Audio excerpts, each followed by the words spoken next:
संदीपजी देखील माझ्यासोबत आहेत. आम्ही दोघेही एकत्र परत तुम्हाला जास्त प्रश्न विचारायला लागू नयेत म्हणून दोघेही एकत्र तुम्हाला उत्तर देतोय. सकाळी या भागा परिसरामध्ये मी माझ्या काही डिपार्टमेंटच्या कामानिमित्त आलो होतो.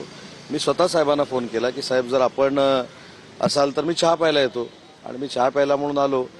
राजसाहेबांबरोबर गप्पा मारल्यानंतर काही विषय कळतात, काही मुंबईच्या विकासासंदर्भात चर्चा होते आणि ती काही विकासासंदर्भातली चर्चा झाली. आता त्याच्यामध्ये कशा पद्धतीनं पुढे जायचं, काय जायचं याच्या संदर्भातच चर्चा झाली. बाकी कुठची तुमच्या मनामध्ये जी राजकीय चर्चा झाली असेल म्हणून शंका आहे ती कसलीही चर्चा झाली नाही.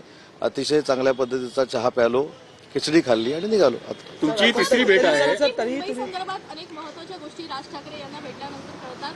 मुंबई महानगरपालिकेसाठीची नांदी या निमित्तानं होऊ शकते का? कारण त्यांचे विचार जर आपण घेऊ शकतो तर निश्चितच युती संदर्भात मुंबई महानगरपालिकेबाबत जर चर्चा झाली असती तर मुंबई महानगरपालिकेबाबत चर्चा झाली असं जाहीरपणाने सांगायला काहीच हरकत नाही. मी स्वतः या परिसरातनं जात असताना एक नेते म्हणून मी राजसाहेबांशी बोललो. राजसाहेबांनी सांगितले चहाला आहे आणि म्हणून सांगितले की नाश्त्याचा मेनू देखील काय होता. चहा घेतला आणि खिचडी खाल्ली आणि निघालो. इतर सोबत घेण्यासंदर्भात पक्ष किती महायुतीचं काही मानस आहे का, किंवा महायुतीच्या नेत्यांकडे मध्यंतरी असं झालं होतं की मनसे अध्यक्ष राज ठाकरेंनी महायुतीत यावं वगैरे. माझी चौथी भेट आहे, तिसरी पण नाही चौथी भेट आहे. पण त्याचं उत्तर पहिलं जे मी दिलेलं आहे तेच उत्तर या प्रश्नाचं उत्तर आहे.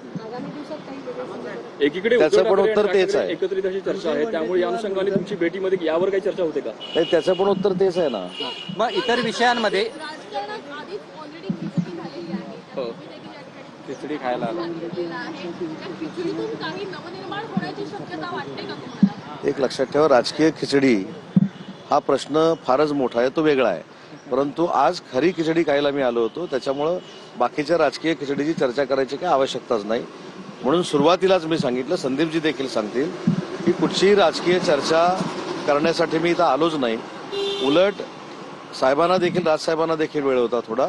या परिसरातनं मी चाललो होतो, त्यांना भेटण्यासाठी आलो, त्यांची भेट घेतली आणि आता निघालो. इतर विषयांमध्ये एक मिनिट, इतर विषयांमध्ये महाराष्ट्राच्या राजकारणात अराजकीय बैठका आता सुरू झाल्यात का असं मला वाटतं? नाही, मला असं वाटतं की राजकारणाच्या पलीकडचे देखील संबंध असतात. फक्त एखाद्याची भेट झाली म्हणजे उद्या संदीपजी आणि मी चालताना जरी भेटलो तरी आम्ही युती संदर्भात भेटलो अशी चर्चा होते, हे चुकीचं आहे. मला असं वाटतं की आपल्याला देखील मला विनंती करायची आहे की काही भेटींकडे हे आपण देखील राजकीय बघितलं पाहिजे आणि आजची भेट